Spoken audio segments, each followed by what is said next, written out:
నేను ఏ దేశం వెళ్ళినా మొదట బోధించే వాక్యము ఈ 3వ అధ్యాయమే. ఏ దేశం వెళ్ళినా సరే. అంటే అందులో ఎంత ప్రత్యేకత ఉందో గ్రహించాలి, అర్థం చేసుకోవాలి.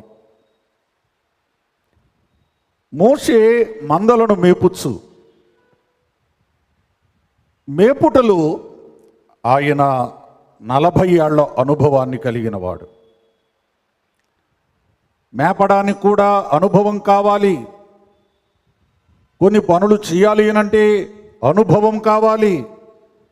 ఒక ఉద్యోగము చేయాలంటే అనుభవం ఉందా అని అడుగుతారు. ఒక డాక్టర్ దగ్గరకు నువ్వు వెళ్ళాలంటే ఆ డాక్టర్కి అనుభవం ఉందా అని చూస్తావు. కానీ చాలామంది దేవుని సేవకు రావాలంటే ఏ అనుభవం అక్కర్లే. ఆడిప్పుడే మొదలెట్టిన బొడ్డోడు కావచ్చు, ఇప్పుడే మొదలెట్టిన డాక్టర్ దగ్గరికి నువ్వు వెళ్ళవు. నీకు స్పెషలిస్ట్ కావాలా, నీకు మందులు రాయడానికి, నీ జబ్బు తగ్గించడానికి ఒక అనుభవజ్ఞుడైన ఒక పెద్ద చదువులు చదివినటువంటి డాక్టర్ కావాలి. కానీ భక్తిలోకి వచ్చేసరికి వాళ్ళకి ఏ అనుభవాలు అక్కరా లేదు అని మీరు తేలుస్తారు, నేను కాదు. మీరు అంటే విశ్వాసులు. వారు నీకంటే అనుభవజ్ఞుల. మందను మేపుటకు కూడా అనుభవం కావాలి. మందలు అవి తింటూ ఉంటాయి, తిరుగుతూ ఉంటాయి, ఓ కన్నేసి చూస్తూ ఉండాలి. ఓ చెట్టు కింద కూర్చొని నీడలో కూర్చొని సాగే వృత్తి కాదు కాపరి వృత్తి. అంటే గొర్రెలను పరిశీలన చేస్తూ ఉండాలి. వీళ్ళారా, ఒక్కొక్క గొర్రెకు కలిగినటువంటి ఆ సమస్యను గమనించాలి, అనారోగ్యాన్ని గమనించాలి, సరిగా తినడం లేదు, తింటుంది అని గమనించాలి. అవి ఆ పిల్లలు పెట్టే ఆ సమయంలో కూడా వాటికి అండగా ఉండాలి, తోడుగా ఉండాలి. ఎన్నో ఉన్నాయి. ఇవన్నీ చేయాలంటే సింపుల్గా నేను చెప్తాను, చాలా ఓపిక కావాలి. ఓపిక లేనోడు గొర్రెలు మేపలేడు. ప్రియులారా, ఓపిక ఉన్నవాడే మందను వృద్ధి చేయగలడు. బైబిల్ గ్రంథంలో మంద కాపురులను దేవుడు అద్భుతంగా వాడుకున్నాడు. యాకోబు ఒక మంద కాపరి, ఆయన మందలు ఎంతో వృద్ధయ్యాయి. అలాగే మరి మోషే గొప్ప మంద కాపరి, 40 ఏళ్ళు ఆయన ఒక్కడే ఈ మందలను మేపాడు. ఇంకా చూస్తే ఆమోసు ఒక గొర్రెల కాపరి, ప్రవక్త అయినటువంటి ఆమోసు గ్రంథాన్ని రాసిన ఆ దైవజనుడు ఒక గొర్రెల కాపరి. ఆయన్ని దేవుడు పిలిచి ప్రవక్తగా పెట్టుకున్నాడు. ప్రియులారా, గొర్రెల కాపరులకు ఇవ్వబడినటువంటి ఆధిక్యతలు చాలా ఉన్నాయి. రాజు అయినటువంటి దావీదు కూడా ఆరంభంలో ఆయన గొర్రెల కాపరి. ఈ గొర్రెల దగ్గర వాళ్ళు ఉన్నప్పుడు వాళ్ళకట ఓపిక లభిస్తుందంట, సహనము ఉంటుందంట, చిరాకు ఉండకూడదంట. ఇవన్నీ ఉంటేనే ఆ గొర్రెలు వృద్ధవుతాయి, మందలు వృద్ధవుతాయి. మోషే బాగా మేపుతూ ఉన్నాడు కనుక ఆ మామగారు ఆ మందల భారమంతా కూడా ఈయన మీద పెట్టాడు. ఒకవేళ మీ అల్లుడు మీ బిజినెస్ బాగా చేయడం లేదనుకో, అల్లుడిని కూడా చూడరు, తీసి అవతల పడేస్తారు. బాబు నువ్వు వద్దులేమ్మా, ఇంకోని అపాయింట్ చేసుకుంటాం అని తీసేస్తారు. తప్పేం లేదు. అంటే మోషే ఎంత గొప్పగా ఈ యొక్క పరిచర్య చేస్తూ ఉన్నాడు అనేది మరి క్రింద నుండి మామగారు చూస్తున్నారు, పైనుండి దేవుడు చూస్తున్నాడు. అలాగే నీ పని కూడా గుర్తించే వాళ్ళు ఉంటారు. క్రింద నుండి చూసేవాడు ఉంటారు, పైనుండి చూసేటువంటి దేవుడు ఉంటాడు. ప్రియులారా, దేవుడు గమనించబట్టే మోషే దేవునికి నచ్చాడు. కాబట్టి దేవుడు మెచ్చి దర్శనమిచ్చాడు. మరి ప్రభువు మెచ్చుకున్నవాడు యోగ్యుడు, ధన్యుడు. ప్రియులారా, మోషే దేవుడు ప్రత్యక్షము కాకమునుపే దేవునికి ఏమైపోయాడంటే ప్రియుడు అయిపోయాడు. ఇష్టుడు అయిపోయాడు. మరి మోషే గురించి చెప్పుకునే మనం దేవునికి ఎంత మేర ఇష్టలుగా ఉన్నామో, నేనంటే దేవునికి ఎంత ఇష్టం ఎప్పుడైనా ప్రశ్నించుకున్నావా? ప్రశ్నించుకోకపోతే నీకు అసలు భక్తే లేదు అంటాను నేను. నువ్వు ఎవరెవరికో ఇష్టురాలువో ఇష్టడు అయితే అది పరిగణలోనికి రాదు. మనుష్యులు ఇష్టపడతారు, మేలు చేసిన వారిని, సాయం చేసిన వాళ్ళని కొంతకాలం ఇష్టపడతారు. బట్ దేవుడు ఇష్టపడాలి. ప్రియులారా, ఈ ఇష్టపడినటువంటి దేవుడు ఈ యొక్క మోషే మరి ఆ ఓరేబునకు వెళ్ళగానే ఒక దర్శనాన్ని ఇచ్చాడు. దేవుడు దర్శించాలి అంటే ఒక మాట ఇక్కడ గుర్తు చేసుకోవాలి. ఏంటంటే, దేవుడు ఉన్న స్థలమునకు మోషే వెళ్ళాడు, కానీ మోషే ఉన్న దగ్గరికి దేవుడు రాలా. అర్థమైందా? అర్థం అవ్వవు, ఇలాంటి అర్థం అవ్వవు. ఎక్కడ కనబడ్డాడు దేవుడు? మోషే ఉన్న దగ్గర కనబడలే. మోషే పలానా చోట ఉంటే, ఇంట్లో ఉంటే ఆయన ఇంటికి వెళ్ళి కనబడలా. మోషే ఉన్న చోటికి దేవుడు రాలే. దేవుడున్న చోటికి మోషేని రప్పించుకున్నాడు. చాలామంది ఈ రోజుల్లో దొంగ భక్తులు ఇళ్లల్లో కూర్చొని దేవుడు మా దగ్గరకు వచ్చేస్తున్నాడు, మేము గుళ్ళకి రానక్కర్లా, మేము ఆరాధనలకు రానక్కర్లా, మేము సంఘానికి రానక్కర్లా, మేము దేవాలయాలకు వెళ్ళనక్కర్లా. ఇది బైబిల్ ప్రకారంగా ఎంత కరెక్టు? నువ్వు మోషే కంటే గొప్పోడు అయి ఉండాలి రబ్బాయి, ఖచ్చితంగా. ఎందుకంటే మోషేకే ఆ ఛాన్స్ ఇవ్వాల దేవుడు. అర్థమైందా నీకు? మోషేకు ఆ అవకాశం ఇవ్వాల. మరి మీకు ఒక మాట చెప్పాను నేను, నిన్నో మొన్నో చెప్పాను. మీరు ప్రసంగం అయ్యాక అడగండి, మీకు ఒక ఫిల్మ్ గురించి చెప్తాను అన్నాను. ఎవరు అడగలేదు, నా దగ్గరికి ఎవరు రాలా. సో ఎప్పుడు గుడి అయిపోతుంది, ఎప్పుడు కొంపకు పోదామా అన్నట్టు ఉంటారు. మరి ఏమో ఈశ్వరమని ఉంటే పాదిరికి ఇంట్రెస్ట్ ఉండదు. ఓకే, నన్ను కాకపోతే ఎవరు నన్ను అడగొచ్చు. ఓకే, పిల్లరా ఇవాళ చెప్తా మీకు. దేవుడు దర్శనం ఇవ్వాలి అని అనుకున్నాడు. ఆయన ఆకర్షించాడు మోషేను. ప్రియులారా, సంఘం అంటుంది, సంఘము నన్ను ఆకర్షించు. పరమగీతము 1:2 మేము నీ యొద్దకు పరుగెత్తి వచ్చేదము. ఒక్కసారి దేవుడు ఆకర్షిస్తే విశ్వాసులు దేవుని దగ్గరికి ఎలా వెళ్తారట? పరుగెత్తి వెళ్తారంట. చాలామంది దేవుని దగ్గరికి పరుగెత్తుకొని వెళ్ళరు. పరుగుండదు అందులో. దేవుని బిడ్డ 99 సంవత్సరాల వయసు ఉన్నటువంటి అబ్రహాము, ఆయన ఇంటికి దేవుడు అంత దూరంలో వై జంక్షన్ దగ్గర కనబడితే, ఆదికాండం 18వ అధ్యాయము ఆరంభంలో ఉంటుంది 2-3 వచనాల్లో, అబ్రహాము పరుగున వెళ్ళి దేవుని కాళ్ళ మీద పడిపోయాడు. ఆ వయస్సులో పరుగెట్టే వయసు అది. 99 సంవత్సరాల వయస్సు అంటే ఎటువంటి వయస్సు? అడుగు తీసి అడుగు వేయలేనటువంటి వయస్సు. ఆ వయసులో కూడా అబ్రహాము ఆయనైనా పరుగెడతాడేమో, కానీ ఈరోజు విశ్వాసులు పరిగెట్టరమ్మా. దేవుని పనులంటే పరిగెట్టాలి, దేవుని కార్యాలంటే పరిగెట్టాలి, ప్రార్థన అంటే పరిగెట్టాలి, ధ్యానం అంటే పరిగెట్టాలి, షాలంటే పరిగెట్టాలి, సభలంటే పరిగెట్టాలి. దేవుని బిడ్డ, మన పని మనం చేసుకుంటూ మనం దేవుని యొద్దకు వెళ్ళేటప్పుడు పరుగున వెళ్ళినట్లుగా మనము వెళ్ళాల్సినటువంటి వారమై ఉన్నాము. ఇక్కడ వాక్యాన్ని మనం చూస్తే దైవ ప్రత్యక్షత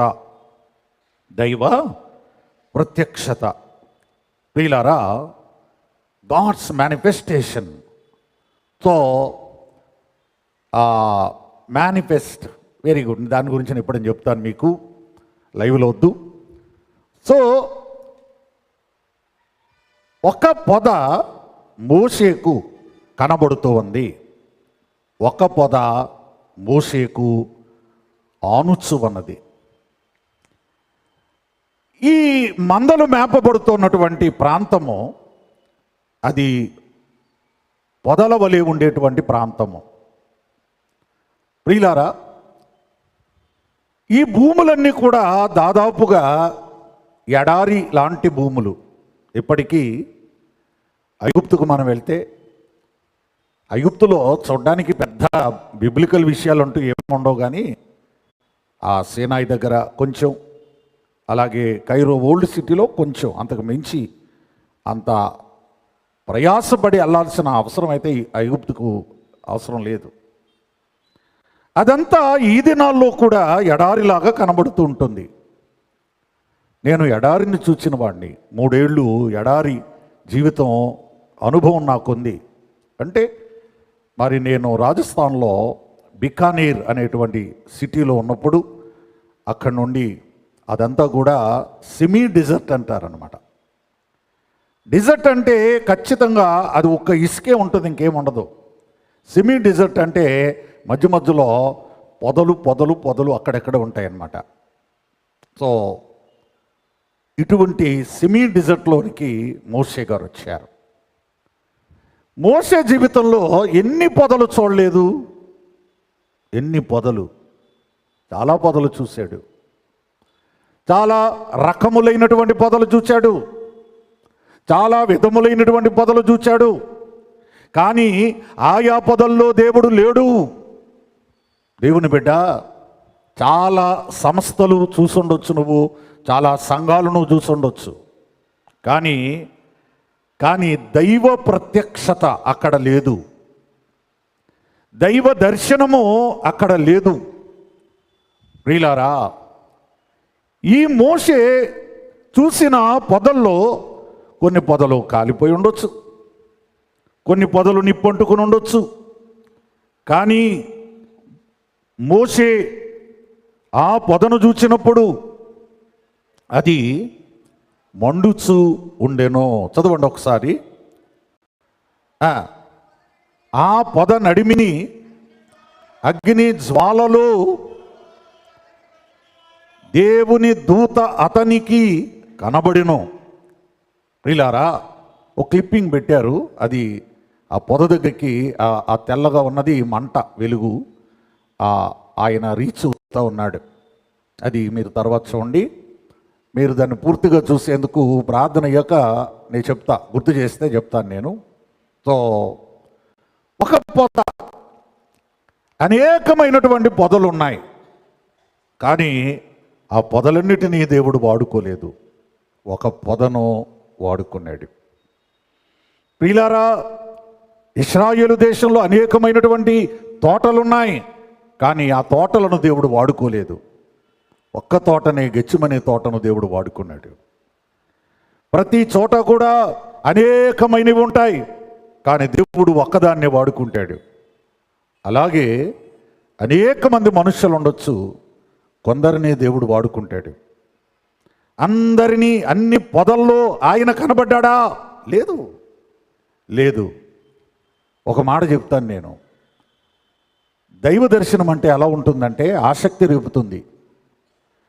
మత్తయి సువార్త 17వ అధ్యాయంలో 5వ వచనం దగ్గరకు వచ్చేసరికి,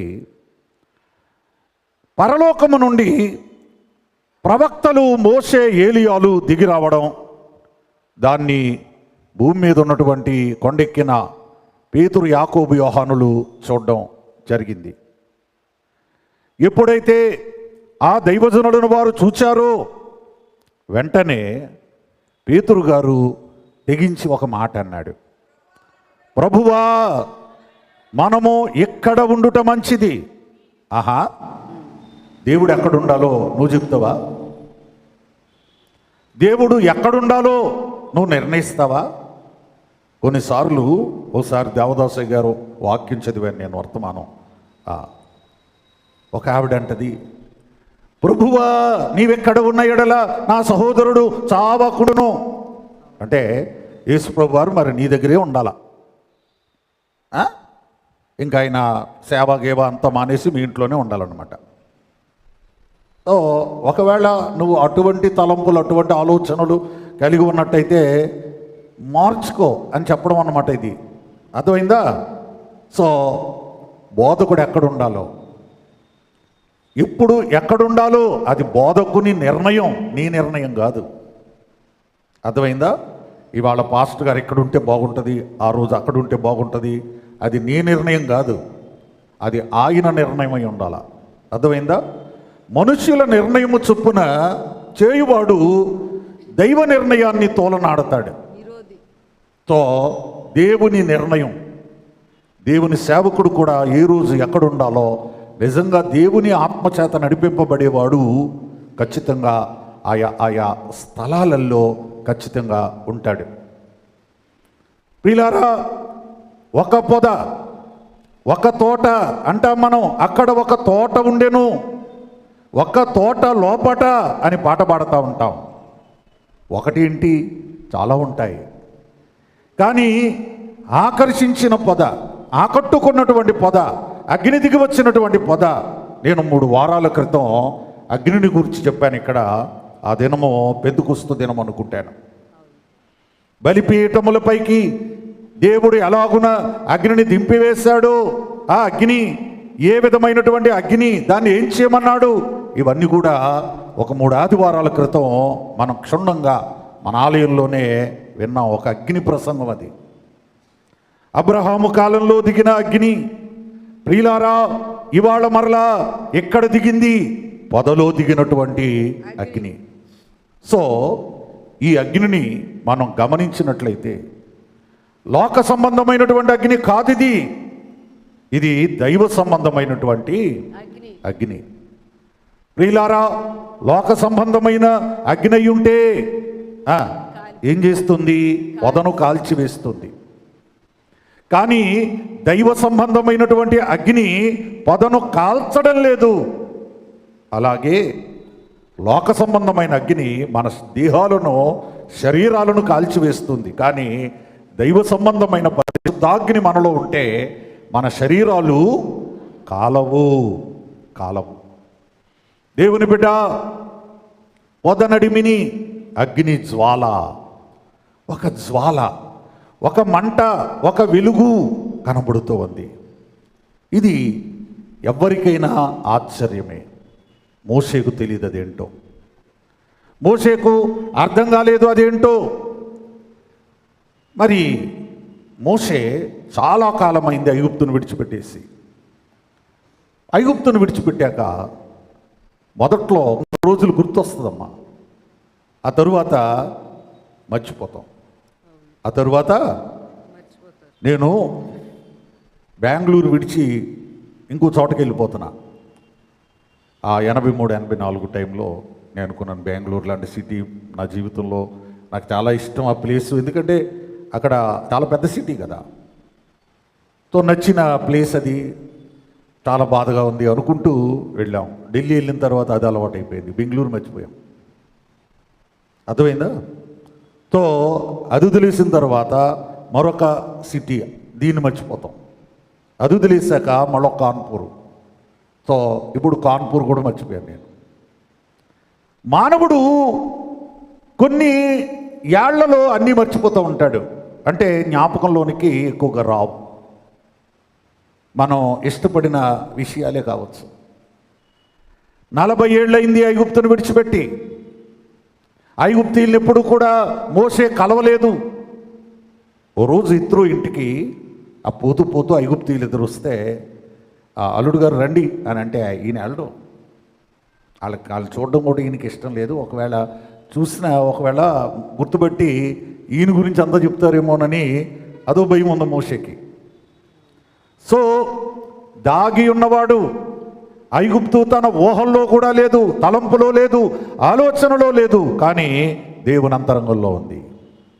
నీ ఊహలో లేనిది దేవుని బిడ్డ దేవుని ఏర్పాట్లో ఉంటే దేవుడు నీ ద్వారా కార్యాన్ని జరిగించుకుంటాడు.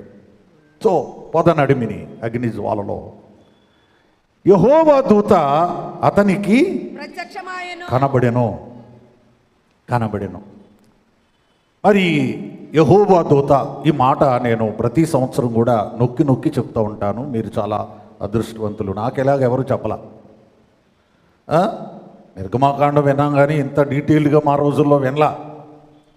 ప్రియులారా, అందులో నేను వినాల్సిన టైంలో ఎక్కువ నేను దూర ప్రాంతంలో ఉన్నాను కనుక నాకు ఈ మోస ఉపవాసాలు రేర్ అన్నమాట. సో నేను దీన్ని ఇతరులు బోధించగా, నాన్నగారు బోధించగా కూడా నేను ఎక్కువ వినలా నిర్గమాకాండం.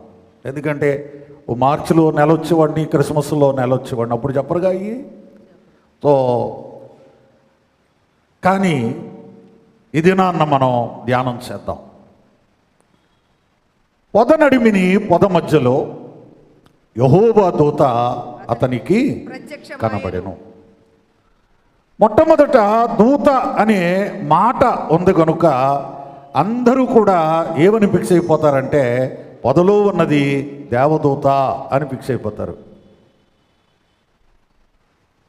అంతేనమ్మా.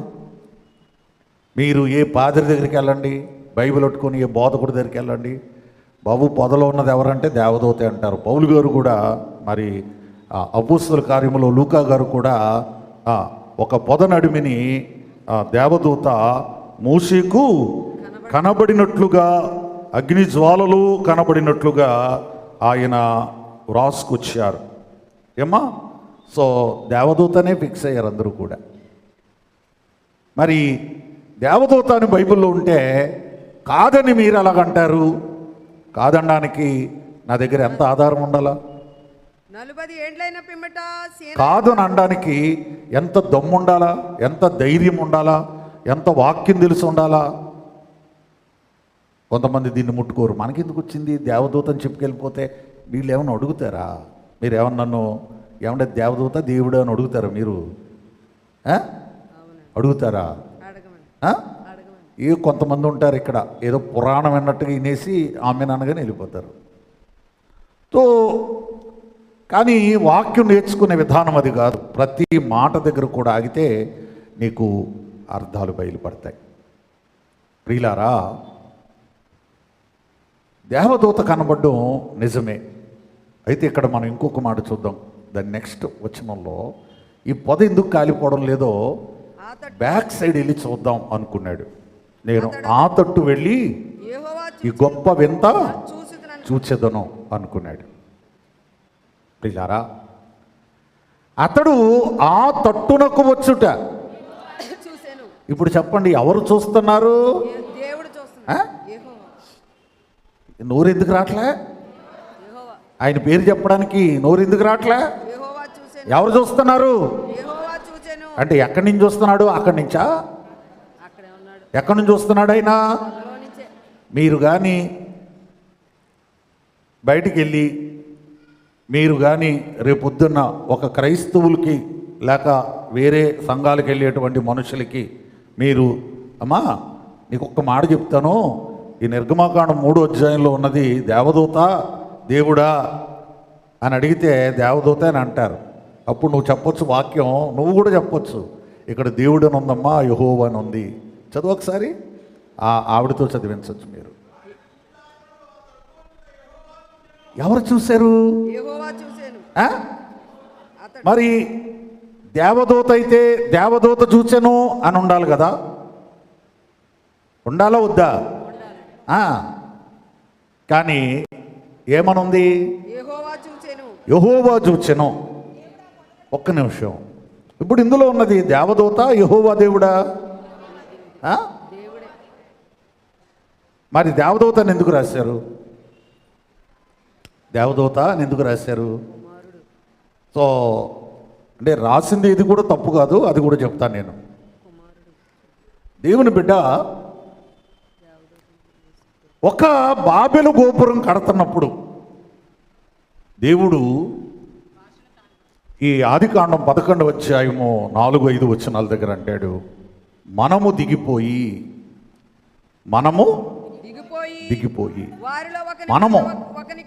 మనమంటే ఎవరు? తండ్రి కుమార పరిశుద్ధాత్ములు. జనాన్ని చెదరగొట్టడానికి ముగ్గురు రావాలా? జనాన్ని తరిమేయడానికి.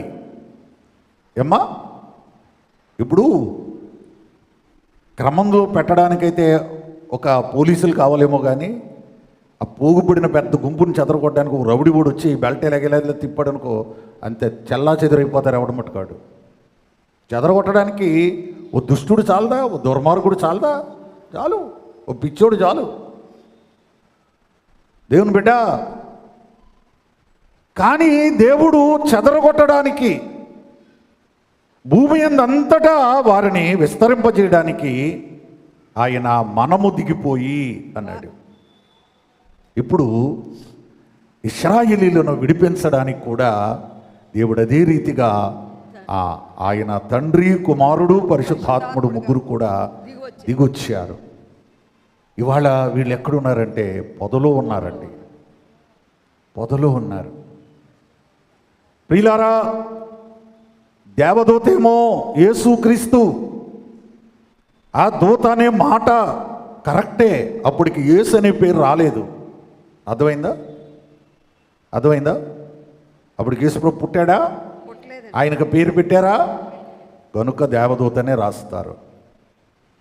సో కానీ పొదలో మాట్లాడుతున్నవాడు యెహోవా దేవుడు. ఒక్క నిమిషం, మోషే ఏమనుకున్నాడు? మీరు కొంచెం ఇంట్రెస్ట్ పే చేయండి, మనసు పెట్టండి. మోషే ఏమనుకున్నాడు? నేను బైబిల్ చదవమనలా, మీకు ఏమర్థమైందో చెప్పండి. మోషే ఏమనుకున్నాడు? కొంచెం గట్టిగా.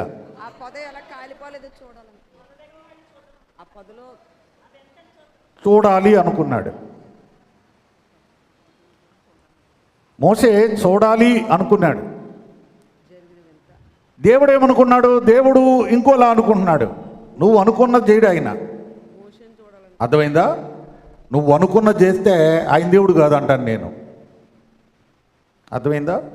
చాలామంది మీరు ఇలా చేస్తారనుకున్నారండి, అనుకున్నామండి అంటారు. నువ్వు అనుకున్నట్టు చేస్తే నేను పాదరిని ఎందుకు అవుతాను? నేను విజయరాజుని ఎందుకు అవుతాను? నువ్వు అనుకున్నట్టు చేయను నేను. ఆ సమయానికి దేవుడు ఎలా నడిపిస్తే అలా చేస్తాను నేను. అర్థమైందా? మనం అనుకున్నట్టుగా చేయడు దేవుడు. నువ్వు చూడాలి అనుకుంటే దేవుడు ఏమనుకున్నాడంటే, నువ్వు చూడటం నాకు ముఖ్యం కాదు, నువ్వు వినాలి అనుకుంటున్నాడు దేవుడు ఇక్కడ. నీకు అర్థమైందా? అర్థమైందా? ఈయన అనుకున్నది ఒకటి, దేవుడు అనుకున్నది ఒకటి. అరే బాబు, నువ్వు చూడకపోయినా పర్వాలేదు, నువ్వేం చేయాలి? వినాలి. వినాలి. నేను మాట్లాడుతున్నాను, నా స్వరాన్ని నువ్వు వినాలి, నా మాటలు నువ్వు వినాలి, నేను చెప్పేది నువ్వు వినాలి. అందుకే నిన్ను ఇక్కడికి రప్పించాను నేను. ఇదేదో చూడడానికి కాదు నిన్ను రప్పించింది. అమ్మా, దేవుడు ఈ పొదలాంటి ఈ మోసే ఉపవాసాలకి దేవుడు నిన్ను ఎందుకు రప్పించాడు? నువ్వు వినాలి. ఏం వినాలి? ఆయన మాట వినాలి, ఆయన స్వరమును వినాలి. ప్రియులారా, మరి ముందుకెళ్దాం మనం. ఆయన పొదలో నుండి మాట్లాడుతూ కొన్ని దేవుడు ఆ పదనడుము నుండి మోషే మోషే అని అతని పిలిచెను. అందుకు చిత్తము ఇప్పుడు మోషే మోషే అని పేరు పెట్టి పిలిచాను. ప్రియులారా, ఎలా మాట్లాడుతున్నాడు అంటే అనవసరమైనటువంటి మాటలు మాట్లాడడం లేదు. ఈ రోజుల్లో కొంతమంది టీవీల్లో ప్రసంగం చెప్తూ అతనెవరో మీకు తెలియదు, మీరెవరో అతనికి తెలియదు. నాకు మాత్రం ఒళ్ళు మండిపోతూ ఉంటుంది. అందరూ బాగున్నారా? ఎవరినరా నువ్వు అడుగుతున్నావు? నేను టీవీల్లో చెప్పాను, నేను టీవీ ప్రసంగికుడినే మీ అందరికంటే ముందు. నేను 2004లోనే టీవీ ప్రసంగికుడిని నేను. ఇప్పుడేంటి అందరూ బాగున్నారా? ఇంట్లో అందరూ బాగున్నారా? అసలు మనమెవరో అతనికి తెలుసా? ఈ సుల్లు ఎందుకండి? కొంతమంది నా దగ్గరికి వచ్చి ఓ సేవకుడు అంటాడు, అయ్యగారు బాబు ఎందుకు వచ్చామ్మా అంటే, నేను చాలా ముఖ్యమైన బిజీలో ఉన్నాను నేను. అయ్యగారు బాగున్నారండి? బాగానే ఉన్నాం, ఆరోగ్యం అది బాగానే ఉన్నాం. ఓహో ఇందుకే ఇవి అడగడానికి వచ్చావా? నేను బాగానే ఉన్నాను, నువ్వు వెళ్ళు అని అన్నాను. ఈ సొల్లు అందరికి ఇష్టం ఉండదమ్మా. డైరెక్ట్ పాయింట్లోకి రావాలా. దేవుడు చూడు, ఇక్కడ మోషే బాగున్నావా, మందలు పెళ్ళం పిల్లలు మీ మాంగారు అందరూ బాగానే ఉన్నారా, మరి ఏమి నేర్చుకుంటావు బైబిల్లో నుంచి నువ్వు? ఆయనకు లేనిది నీకెందుకు? ఆయన చెయ్యని విధానం నీకెందుకు? దేవుడు అంటే సరదా మాటలు మాట్లాడు ఎప్పుడు కూడా, గుర్తుపెట్టుకో. అలాగే అందరూ కాదు కానీ కొందరు దైవజనులు సరదా మాటలకి అసలు ఇష్టపడరు. ఎవరో మాట్లాడారని దేవుడు మాట్లాడి ఇక్కడ కొందరు సీరియస్గానే ఉంటారు. దేవుని బిడ్డ, అది దేవునికి భక్తునికి ఉన్నటువంటి బంధం. అది ఒక పాదిరికి, ఓ దైవజనుడికి, విశ్వాసికి ఉన్నటువంటి బంధం కూడా కావచ్చు. So not all the time. మోషే అని పిలిచి మాట్లాడి ఆయన చిత్తము ప్రభా అనగానే దగ్గరకు రావద్దు. నీ పాదములను నీ చెప్పులు ఏం చూడాలి అని నువ్వు వస్తున్నావు? చూడ్డానికి నువ్వు రావద్దయ్యా. ఏం చెయ్యాలో నేను చెప్తాను నీకు, అర్థమైందా?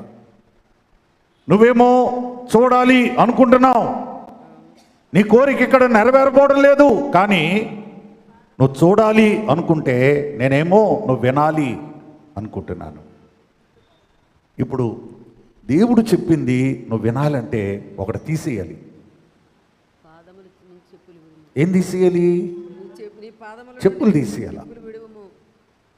అర్థమైందా? ఏం తీసేయాలి? మనం మన ఇండియాలో, ఆంధ్రాలో ఏదైనా దైవ కార్యక్రమం జరిగినప్పుడు మనం బైబిల్ మిషన్ వాళ్ళు మనం చెప్పులు తీసేస్తాం. అది మనకు బాగా అలవాటు. మనం దేవాలయంలోని కూడా చెప్పులతో రాము. ఒకవేళ తెలియని వాడు ఎవడైనా వస్తే మనందరం ఆడు కాళ్ళంకే చూస్తూ ఉంటాం. ఆడు కాళ్ళు అయిపోయినాయి ఆ రోజు, ఇంకా ఆడు తెలియ కూర్చోండొచ్చు. సో ఇదే మనం, నేను చెప్తున్నాను, ఇదే మనం ఇశ్రాయేలు దేశం కానీ వెళ్ళి, అమ్మా ఇదిగో యేసుప్రభు వారు ఇక్కడే సిలువ నిలబెట్టారు అంటే అక్కడ చెప్పులతో నిలబడతావా, చెప్పులు తీసి నిలబడతావా? ఇశ్రాయేలు వచ్చిన వాళ్ళు చెప్పండి నాకు, ఎక్కడ? ఇదే మేడగది, ఇక్కడే పరిశుద్ధాత్మ దగ్గరికి వచ్చింది అంటే చెప్పులతో ప్రార్థన, చెప్పులు లేకుండా ప్రార్థన? చెప్పండి. చెప్పులు లేకుండానా? రానోళ్ళు మాట్లాడకండి, మీకేం తెలియదు ఇశ్రాయేలు అంటే. మీకేం తెలుసు? ఏ ప్లేసులోనైనా, ఏ స్థలములోనైనా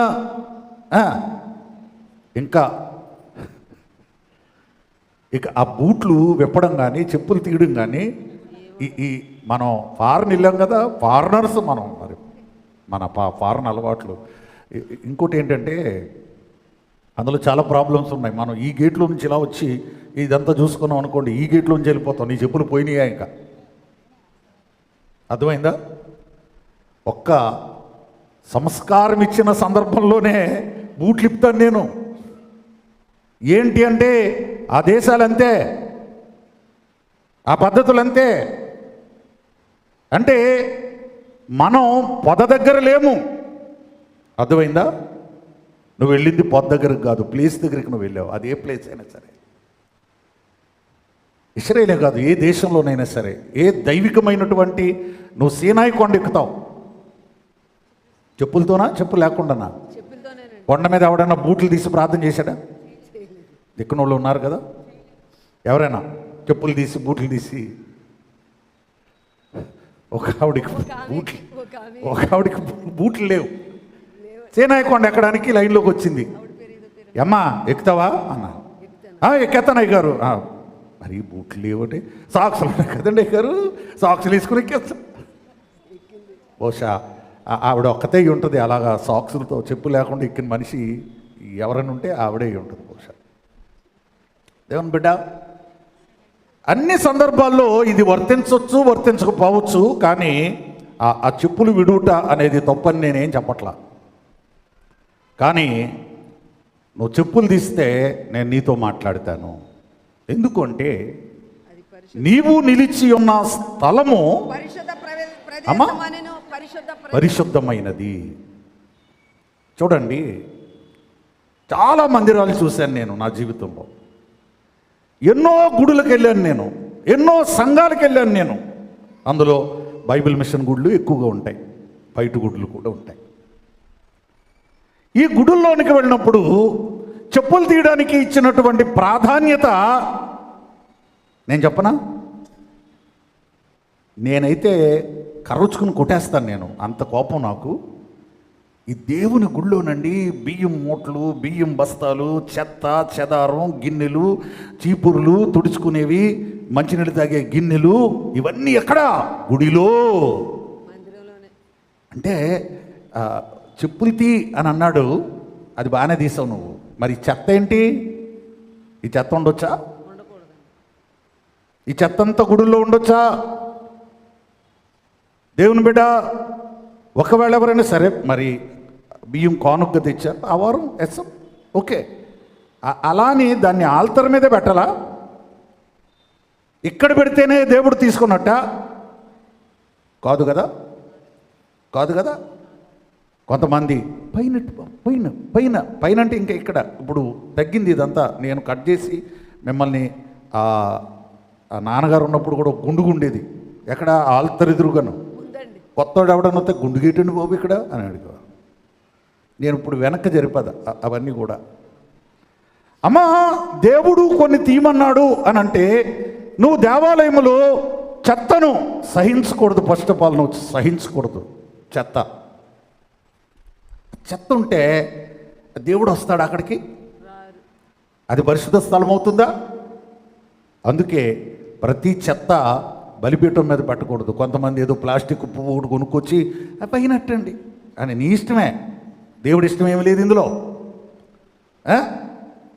దేవుని బిడ్డ, ఏదో మోషేను చెప్పులు తీయమన్నాడు దేవుడు అని అంటే నీ జీవితంలో నువ్వు తీయవలసినవి చాలా ఉన్నాయి. అవన్నీ చెప్పే టైం కాదు, కానీ అర్థం చేసుకో అంతే. నీ జీవితంలో విడువవలసినవి చాలా ఉన్నాయి, విడిచిపెట్టు అన్నా. దేవుడు విడిచిపెట్టమంటాడా? విడిచిపెట్టమన్నాడు. దేవదాసయ్య గారిని దేవుడు అన్నాడు, లోదర్ మిషన్ విడిచిపెట్టు అని అన్నాడు. అమ్మా, ఈ రోజుల్లో ఉన్నవాడైతే అలాగలా కుదురుతుంది. చిన్నప్పటి నుంచి పెరిగిన మిషను, వాళ్ళు చదివించారు, వాళ్ళు ఉద్యోగం ఇచ్చారు, వాళ్ళు అది చేశారు, వీళ్ళు ఇది చేశారు, వాళ్ళని ఎలా కుదిరేస్తాం మనం? నువ్వు మనుషు వైపు చూసా, దైవజనుడు దేవుని మాట వైపు చూశాడా? ఒకళ్ళని వదిలేయడం అంటే కొంచెం కష్టమే, ఎంతకాలం మనం కలిసి ఉన్నాం. కానీ దైవ ప్రేరేపణ బట్టి, దైవ చిత్తాన్ని బట్టి వదిలేయంటే వదిలేయాలి, కలుపుకోవాలి. దేవుని బిడ్డ, చెప్పులు ఒకటే కాదు, అది పైకి కనబడుతున్నాయి, కానీ నీ జీవితంలో విడిచిపెట్టవలసినటువంటి విషయాలు చాలా ఉన్నాయి, గుర్తుపెట్టుకో. నీ జీవితంలో వదలవలసినవి చాలా ఉన్నాయి, గుర్తుపెట్టుకో. పౌలు గారు తిమోతి అని ఆయన ఒక యవనస్తుడు అనమాట. ఆయనకి ఏమని సలహా ఇచ్చారంటే, కొన్ని గుంపులు ఉంటాయి కదా, స్నేహపు గుంపులు ఉంటాయి కదా. కాదు కాదు కాదు, నేను చెప్తాను. ఇంగ్లీష్లో నాకు బాగా ఇష్టం ఆ మాట. తిమోతిని అంటాడు, flea from all your youthful lust అన్నాడు. ఫ్లీ అంటే పారిపో, నీ యవనేచ్ఛలను విడిచిపెట్టి నువ్వు పారిపో. నీ ఎందుకులేండి కొన్ని కఠినమైన మాటలు ఎందుకు ఆల్తర్ మీద? కొన్ని ఆ సంబంధమైనటువంటి పనులు, కోరికలు, ఆశలు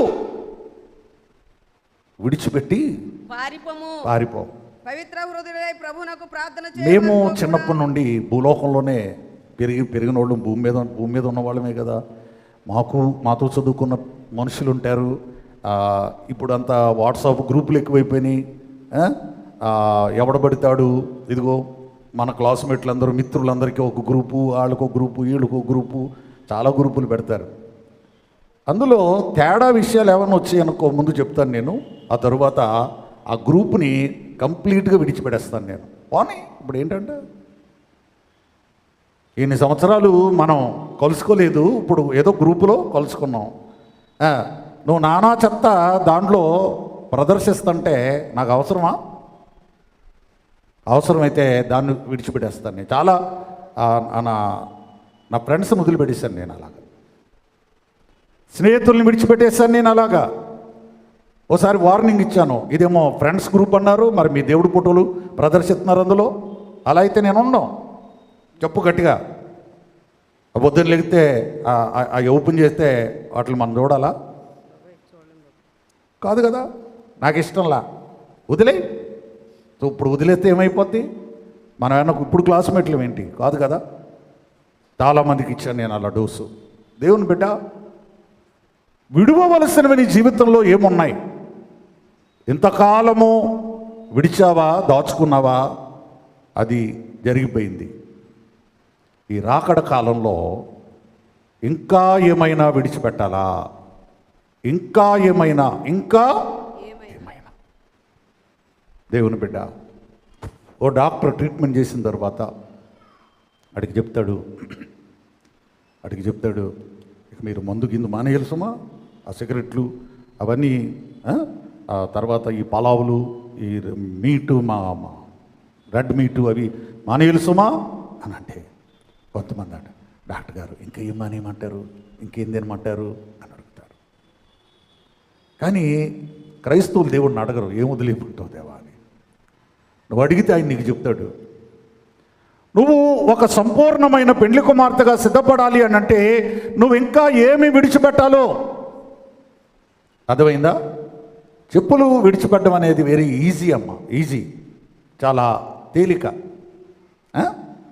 సో పోయిన వారం ఎప్పుడో సత్బాబు గారి వ్యవసాయ భూముల్లోకి వెళ్ళాం. అక్కడ ప్రార్థనలు చేస్తున్నాం. అది 100 ఎకరాల వ్యవసాయం. అది సో 2-3 ప్లేసుల్లో ప్రార్థన చేస్తుంటే మరి నా చేతితో వేయించారు. అందులో పాస్టర్ గారు బూట్లు తీసేస్తారు అని బరకాలు తెప్పించారండి. సో ఇది చాలా ఈజీ, మనం బూట్లు తీసేసి మట్టిలోనో బురదలోనో నడవడం అనేది కాడు కడుక్కోవచ్చు, నో ప్రాబ్లం. కానీ దేవుని బిడ్డ, పరలోకం వెళ్ళబోయేటువంటి మనం, మేఘం ఎక్కబోయేటువంటి మనం ఈ మురిక్కాళ్ళతో మేఘం మీద అడుగు పెడతావా? ఈ మురిక్కాళ్ళతో, ఈ పాదాలతో దాని మీద నువ్వు అడుగు పెడతావా? పొద దగ్గరే దేవుడు వద్దన్నాడు కదా. సో ఇంకొక విషయాన్ని నేను మీకు వివరించి నేను ముగిస్తాను. చాలా పెద్ద పాఠం ఇది. రేపు కూడా మనం షాల్లో దీన్ని ధ్యానం చేయొచ్చు. దేవుడు మోషేతో మాట్లాడుతూ అంటున్నాడు, మరి నిశ్చయముగా 7వ వచనం, యెహోవా ఇట్ల నేను. ఎవరమ్మా? ఎవరు? దేవదూత ఇట్ల నేను అని లేదు బైబిల్లో. మీ బైబిల్ బాగా చూసుకోండి. ఇంగ్లీష్లోనైనా హిందీలోనైనా ఏ భాషలోనైనా ఈ మాటగానే ఉంటుంది. Then the lord said, I have surely seen the affliction of my people who are in Egypt. దేవుడు అంటున్నాడు, నిశ్చయముగా ఐగుప్తులోనున్న నా ప్రజల బాధను నేను చూచాను. ఏం చూశాడు ఈయన? అమ్మా, ఎవరు చూశారు? దేవుడు చూశాడు. మన దేవుడు చూచే దేవుడు. ఆయన మాట్లాడిన దేవుడు. మోషేతో ముందు మాట్లాడారు, ఇప్పుడు నేను చూచాను అని చెప్తున్నాడు. ఎందుకంటే నువ్వు చూచి 40 ఏళ్ళయింది. నువ్వు చూచి చాలా కాలం అయిపోయింది. బహుశా నువ్వు ఐగుప్తులోనున్న ప్రజలను మర్చిపోయి ఉండొచ్చు మోషే, కానీ నేను చూశాను. దేవుని బిడ్డ, నిన్నెవ్వరు చూడకపోయినా దేవుడు చూస్తున్నాడు. నీ బాధ ఎవ్వరు చూడకపోయినా నువ్వు లోపల పడేటువంటి బాధ ఉంటుంది కొందరికి. ఇంట్లోనే ఎవరైనా మాట వినకపోతే కొంతమంది చెప్పినా వినరు, లోపల బాధపడతారు, ఇంకేమో అనరు, వదిలేస్తారు. దేవుడు చూస్తున్నాడు. ఎవరు చూడడం లేదు నిన్ను అనుకుంటున్నావేమో, నీ బాధను ఎవరు చూడడం లేదు అనుకుంటున్నావేమో, నీ ప్రార్థన వింటున్నటువంటి నీ దేవుడు చూస్తున్నాడు. దేవుని బిడ్డ, నా ప్రజల బాధను నిశ్చయముగా షూర్లీ ఐ హావ్ సీన్, నేను చూచాను. సో మన దేవుడు చూచే దేవుడు. ప్రియులారా, సమీపములో ఉన్న దాన్ని చూస్తున్నాడు. ఎదురుగా ఉన్న మోషే కాళ్ళకే ముందు చూస్తున్నాడు. ఎక్కడో ఉన్న ఐగుప్తులో ఉన్న వాళ్ళని చూస్తున్నాడు. చూడండి ఆయన ఎంత గొప్ప దేవుడో. ఎక్కడున్న వాళ్ళని చూస్తున్నాడు,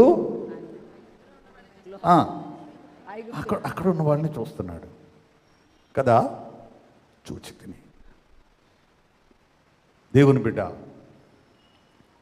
కొన్ని విషయాలు ఆయన మాట్లాడుతున్నప్పుడు, మరి దేవదూత యేసుక్రీస్తు అని మనం చెప్పుకున్నాం. యెహోవా దేవుడేమో మాట్లాడుతున్నాడు, నేను మీ దేవుడును అని మాట్లాడుతున్నాడు. యెహోవా అని స్పష్టంగా వ్రాయబడి ఉంది. ఇక మూడో వారు ఎవరంటే పరిశుద్ధాత్ముడు. ఆయన గురించి ఒక ముక్క చెప్పి నేను ముగిస్తాను.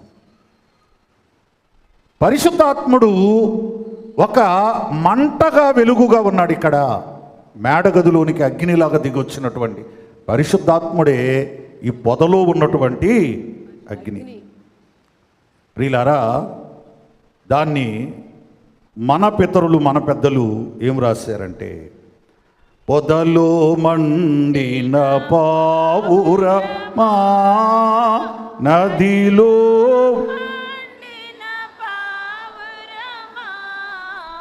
పొదలో మండిన నదిలో మండిన పావురమా, గదిలో మండిన ఓ పావురమా, గదిలో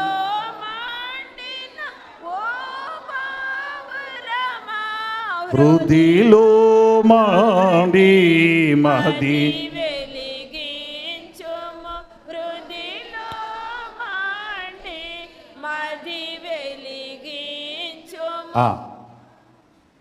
అక్కడ మండిన పావురమా, ఇక్కడ మండిన పావురమా, అక్కడ మండిన పావురమా, ఇక్కడ మండు. ఎక్కడ? నా హృదయంలో మండాలి నువ్వు. ఎంత బాగుంది పాట. ఇలాంటివి పాడరు. ఇందాక మీరు పాట పాడారు కదా, మీకు నేను కాదు, కౌంటర్ సుదర్శనయ్య గారు ఇచ్చే కౌంటర్ ఏంటి చెప్పనా? ఓ రోజు పాట పాడండి అంటే ఈ పాటే పెద్దలు ఓ 2-3 చరణాలు పాడారు. పాడిన తర్వాత నాన్నగారు లేచి, ఏసన్న స్వరము ఎప్పుడైనా, ఇప్పుడు దారిపోయేవాడు ఎవడన్నా వచ్చి నేను ఎలాగే అనలేదు, దేవుణ్ణి నమ్ముకోలేదు, అసలు నువ్వు విన్నావా అని అడిగితే ఏం చెప్తారు అన్న. అసలు పాడేవాళ్ళు విన్నారా? మనం ఏనో. అందుకే కొన్ని ఎత్తుకోకూడదు, కొన్ని ముట్టుకోకూడదు. ముట్టుకుంటే మళ్ళీ పీక చుట్టుకుంటాయి అన్నమాట. మీరు ఏదో జనరేషన్లో ఉన్నారు అనుకోకండి. నాన్నగారే ప్రశ్నలు వేసి నాన్నగారే సమాధానాలు చెప్పారు. అదే అలవాటైంది నాకు. ఆడెవడో వినడం కాదు, నువ్వు ఎప్పుడన్నా విన్నావా అని అడగడం కాదు, ముందు నువ్వు విన్నావా, ఈ పాడేవాళ్ళు విన్నారా ఇది. సో ఈ పాట ఏం చెప్తుందంటే, ఇవి పాడండి. అక్కడ మండావు, నదిలో మండావు, గదిలో మండావు, ఎక్కడెక్కడో మండావు, ఇక్కడ నువ్వు ఇక్కడ హృదిలో మండి నా మదిని వెలిగించు.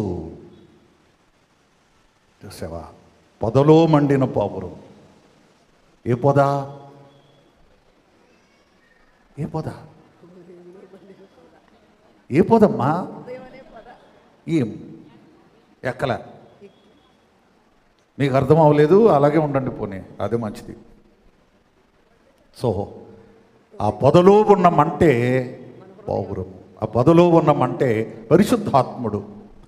ప్రియులారా, మోషేను కలుసుకోవడానికి దేవుడు త్రిత్వముగా దిగొచ్చాడు, అద్భుతం చేశాడు. ఇంకా పొద దగ్గర చరిత్ర చాలా ఉంది. చివరికి ఒక మాట చెప్తాను నేను. ప్రభు శిష్యులు పరిశుద్ధాత్మను పొందిన తర్వాత 12 మంది శిష్యులు ఒక్కొక్క ప్రాంతానికి వెళ్ళి పరిచర్య చేశారు, సేవ చేశారు. ఆ క్రమంలో భారతదేశానికి మొదటి శతాబ్దంలో మరి తోమా గారు ప్రియులారా భారతదేశానికి రావడం జరిగింది. ఎప్పుడు వచ్చాడు ఈయన? ఎప్పుడు వచ్చాడంటే నోట్ చేసుకో, 0052 అనే సంవత్సరంలో వచ్చాడు. క్రీస్తు శకము 52వ సంవత్సరంలో. అంటే క్రీస్తు శకం 33లో ప్రభు చనిపోయాడు అని అనుకుంటే 52లో అంటే ప్రభు చనిపోయిన కొన్ని సంవత్సరాలకు తోమా గారు ఇండియాకు వచ్చారు. ఆయన భారతదేశంలో అద్భుతమైనటువంటి సేవా పరిచర్యలు ఆయన జరిగించారు. ప్రియులారా, క్రీస్తు శకం 72వ సంవత్సరంలో ఆయన్ని భారతదేశంలో హత్య చేశారు. జూలై 3వ తేదీన తోమా గారిని చంపేశారు. ఆయన సమాధి ఇండియాలో ఉంది. నేను ఎప్పుడు వెళ్ళలేదు కానీ చాలా పిక్చర్స్లో చూశాను. సో మనకి దగ్గరలోనే ఉంది ఆయన సమాధి. ప్రభు శిష్యుడు ఈ దేశానికి 52వ సంవత్సరంలో సువార్తను మోసుకొచ్చాడు. అప్పటికి అమెరికా అనే దేశం ఏర్పడలేదు. ప్రియులారా, అప్పటికి కొన్ని దేశాల్లో అసలు క్రీస్తు అంటే ఏంటో తెలీదు. వాళ్ళకి ఎప్పుడో సువార్త వెళ్ళింది, మనకు ముందు వచ్చింది. అర్థమైందా? సో ఆయన దేవుని కొరకు చనిపోయినటువంటి మొట్టమొదటి హతసాక్షి. భారత ప్రభుత్వం ఆయన్ని గుర్తించింది. ఎవడు గుర్తించకపోయినా పర్వాలా, గవర్నమెంట్ గుర్తించింది. గుర్తించి గొప్ప గొప్ప వారికి ఒక గాంధీ గారు, మీరు చిన్నప్పుడు ఎప్పుడైనా ఉత్తరాలు రాసి స్టాంపులు అంటిస్తే ఆ స్టాంపు మీద గాంధీ తాత బొమ్మ ఉండేది. అప్పుడు రూపాయి కాగితాల మీద గాంధీ బొమ్మ ఉండేది కాదు, మీకు తెలుసా? 100 రూపాయల కాగితం మీద 10 రూపాయల కాగితం మీద గాంధీ బొమ్మలు ఏమి లేవు మా చిన్నప్పుడు. ఆ బొమ్మలు వేరయ్యి. సో ఇప్పుడు అన్నీ గాంధీ బొమ్మలు అయినాయి. ఆ రోజుల్లో మరి పావలా స్టాంప్ అంటే గాంధీ గారు స్టాంపు. నేను ఎందుకు చెప్తున్నా అంటే తోమా గారి పేరు మీద కూడా స్టాంప్ ఉంది. ఒకసారి నీకు పంపాను, పెట్టినాను, అది చూడండి, ఆ టీవీలో చూపిస్తున్నారు. అది ఎంత? 0.15 పైసలు, 15 పైసా స్టాంపు. నేను ఇందాక పావలా స్టాంప్ చెప్పాను కదా. సో కవర్ బరువును బట్టి స్టాంపులు అంటించేవాళ్ళం అనమాట. ఇప్పుడు అన్నీ పోయినాయిలే.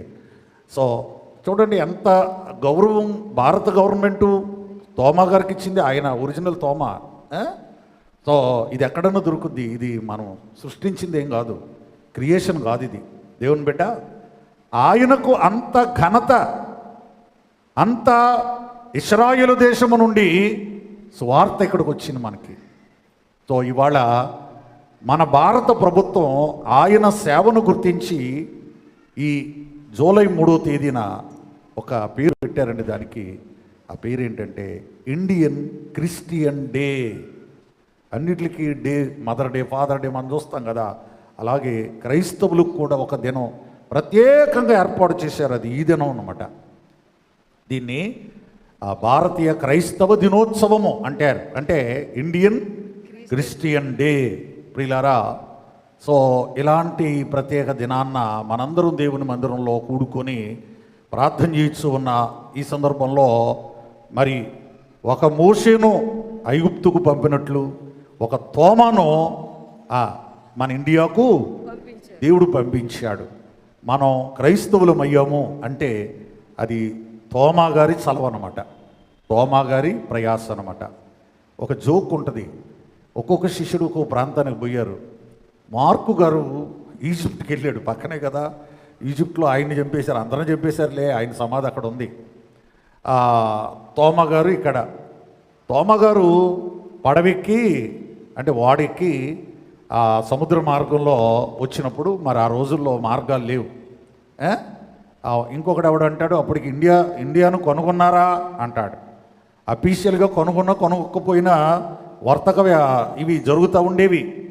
దేవుని బిడ్డ మరి ఇండియాకు చేరుకున్నాడు. ఇండియాలో ఎక్కడ చేరుకున్నాడు? ఆయన కేరళ రాష్ట్రాన్ని చేరుకున్నాడు. అందుకనే కేరళలో ఎక్కువ మంది క్రైస్తవులు ఉంటారు. ఆ వాళ్ళల్లో ఎక్కువ మంది పెట్టుకునే పేరు థామస్ అని పెట్టుకుంటారు. ఎందుకు థామస్? ఈ తోమా మావోడు మా దగ్గరకు వచ్చాడు. సో ఆయన ఉండగా అక్కడ ఒక దేవాలయాన్ని కూడా కట్టడం జరిగింది. ప్రియులారా, దేవుడు అటువంటి దైవజనుణ్ణి మన దేశానికి మన ప్రాంతానికి పంపినందుకు మనం ధన్యులము. సరే, ఆ పరలోకం వెళ్ళాక తోమా గారిని ఎలాగూ మనం కలుసుకుంటాం. దేవునికి మహిమ. ఆయన కొన్ని డౌట్లు అడిగినప్పటికీ కూడా ఆయన అద్భుతమైన సేవ చేశాడు. ప్రభువుకు మహిమ కలుగును గాక. భారతీయ క్రైస్తవ దినోత్సవ శుభములు ప్రభువు మనందరికీ నిండుగా ప్రసాదించును గాక. ఆమేన్.